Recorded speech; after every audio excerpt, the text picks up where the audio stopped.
So yun, what's up mga lods, and welcome sa ating YouTube channel, Facebook page, and TikTok. Ayan, so this is Legendary TV mga idol. So for today's video mga lods, pag-usapan lang po natin. So marami pa ako nagbabasang comment doon sa ating video sa YouTube. Ayan, so sasagutin lang natin, no, para isaan na lang sa mga nagtatanong doon sa ating video. So about sa sprocket combination mga lods, no, so maraming mga baguhan na gustong magpakabit ng sidecar. So gusto nila malaman kung anong sprocket combination yung gagamitin nila. So yun, explain na natin mga lods. So sa sprocket combination mga lods ay maraming function nito. So nakadepende po yan sa mga paggagamitan natin. So sa mga dinadaanan natin, yan, nakadepende po yan yung ating sprocket. Kung ito ba ay patag yung dinadaanan natin, ano ba ang tamang sprocket combination na gagamitin natin sa tricycle. And gaya nito sa mga tricycle na to nasa harap natin mga lods, ayan o. Yan, so malalaking sprocket po yun ginagamit nila. So yung stock sprocket mga lods ay hindi applicable doon sa ating sidecar na ginagamit, no? Lalong lalo na kapag mga akyatin yung daan, I'm sure mahihirapan yung mga motor natin. So dahil ang motor natin nakadesign lang yan, yung mga stock sprocket nila ay walang mga sidecar. So kapag kinabitan natin ng sidecar mga lods, so dagdag bigat doon sa ating motor na itutulak. So kaya papalitan natin ng sprocket combination para sa mga naka-tricycle, no? Ayan, mga pang service, basta mga ginagamit natin pang araw-araw. So pampasada man yan or pang service, kahit ano mga lods, no? So ngayon bibigay ko sa inyo yung mga tips na tamang sprocket combination na pwede nyo gamitin sa mga naka-tricycle or may with sidecar. Yung iba ginagamit nilang top down, habal-habal yung kinakarga nila na mabibigat mga lods. So sprocket combination, so sa madaling sabi mga lods, pagdating sa sprocket combination, dito makukuha yung high speed, low speed. Yung low speed ay yan po ang ginagamit ng mga naka sidecar. Yung high speed naman mga lods, yung mga naka single po na maliliit na sprocket ang ginagamit nila. So kung mapapansin nyo, iba-iba yung laki ng sprocket natin, no? Yan, so soon i-explain natin yung about sa high speed tsaka balance line or stock.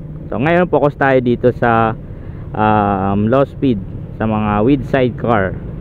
So diretsuhin na natin mga lods, no? So karamihan sa nagtatanong dun sa video natin ay mga baguhan lang mga lods, mga baguhan lang na nagkaroon ng sidecar, no? So sasagutin natin. So kung yung mga daan nyo ay mas maraming patag mga lods, mas maraming patag kaysa mga akyatin, ay mas okay yung gagamitin natin na engine ay 14. Tapos siyempre combination natin ng 41 kapag patag lang, halos patag lang yung daan natin. 41, 42, kung may 43, may 44 ba, hanggang 45. So hanggang 45 mga lods, pwede nyong gamitin yan sa mga kapatagan natin, no? Kapag marami naman akyatin mga lods, ang mas okay nyong gamitin na engine ay 13. Kapag maraming akyatin, 13 ang engine na gagamitin nyo. Tapos parisan natin ng sprocket sa likod ng 48, 51. Kung mas matirik pa yung mga akyatin mga lods, pwede pa natin dagdagan 51, 52 or 53, 54, 55. Kapag sobrang bigat na rin yung mga kargahin yung mga loads, pinakamalaking sprocket na gagamitin nyo para hindi hirap sa akyatin yung motor natin. at hindi hirap sa mga kargahin mga lods, dahil sobrang lakas po ng sobrang bigat po niyan mga lods, ay hirapin talaga sa paakyat yung mga motor natin, kasi mabigat na yung sidecar tapos paakyat pa. So dapat tamang sprocket combination ang gagamitin natin. So kapag marami umakyatin mga lods, mas maigi na 13 no, 13 na ngipin ng engine ang gagamitin natin. Mas malakas po yun sa akyatin mga lods, mas malakas po yan sa akyatin. Kaya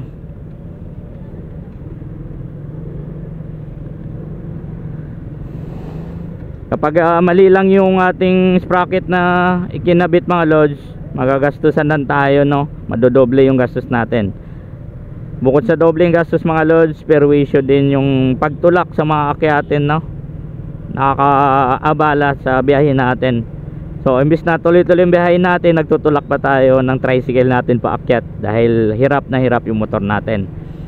So kung grabing tirik po ng daanan mga lods, 1354, 1351, pwede nyo pong gamitin yan para solid yung akyat ng motor nyo at hindi siya mahirapan. So yun lang mga lods, sana nakatulong yung konting tips natin para sa mga lodi natin na gustong magkabit ng sidecar sa kanilang mga motor, at para sa mga sprocket combination. So yun lang mga lods, RiveC po sa inyo lahat, ingat pa.